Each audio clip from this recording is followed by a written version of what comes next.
Dark net വഴി ലഹരി കച്ചവടം നടത്തിയ കേസിൽ ഇടുക്കി പാഞ്ചാലിമേട്ടിലെ റിസോർട്ട് കണ്ടുകെട്ടാൻ നടപടി തുടങ്ങി NCB. ലഹരി കച്ചവടത്തിലൂടെ ഉണ്ടാക്കിയ പണം റിസോർട്ട് വാങ്ങാൻ ചെലവഴിച്ചു എന്ന കണ്ടെത്തലിന്റെ അടിസ്ഥാനത്തിലാണ് ഈ നീക്കം. കേസിൽ അറസ്റ്റിലായ ഡിയോൾ, ഭാര്യ അഞ്ജു എന്നിവരുടെ ഉടമസ്ഥതയിലാണ് ഈ റിസോർട്ട് പ്രവർത്തിക്കുന്നത്. ഡാർക്ക് നെറ്റ് വഴി ലഹരി കച്ചവടം നടത്തിയ കേസിൽ നിർണായക നീക്കമാണ് NCB നടത്തുന്നത്. ലഹരി വിൽപ്പന നടത്തിയ പണം ഉപയോഗിച്ച് പ്രതികൾ പാഞ്ചാലിമേട്ടിൽ വാങ്ങിയ സൺസെറ്റ് വാലി എന്ന റിസോർട്ട് കണ്ടുകെട്ടാനുള്ള നടപടികൾ ആരംഭിച്ചു.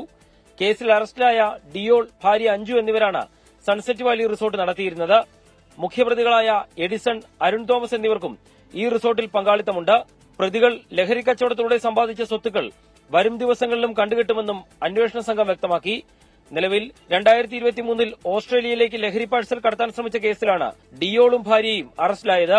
ഈ കേസിന് പുറമെ എഡിസണുമായുള്ള ലഹരി കച്ചവടത്തിൽ ഇരുവർക്കും പങ്കുണ്ടായിരുന്നു. കെറ്റാമെലോൺ എന്ന ലഹരി ഗ്രൂപ്പുമായി 4 പ്രതികൾക്കുമുള്ള ബന്ധവും NCB കണ്ടെത്തിയിരുന്നു. S. ശ്യാംകുമാർ, 24, കൊച്ചി.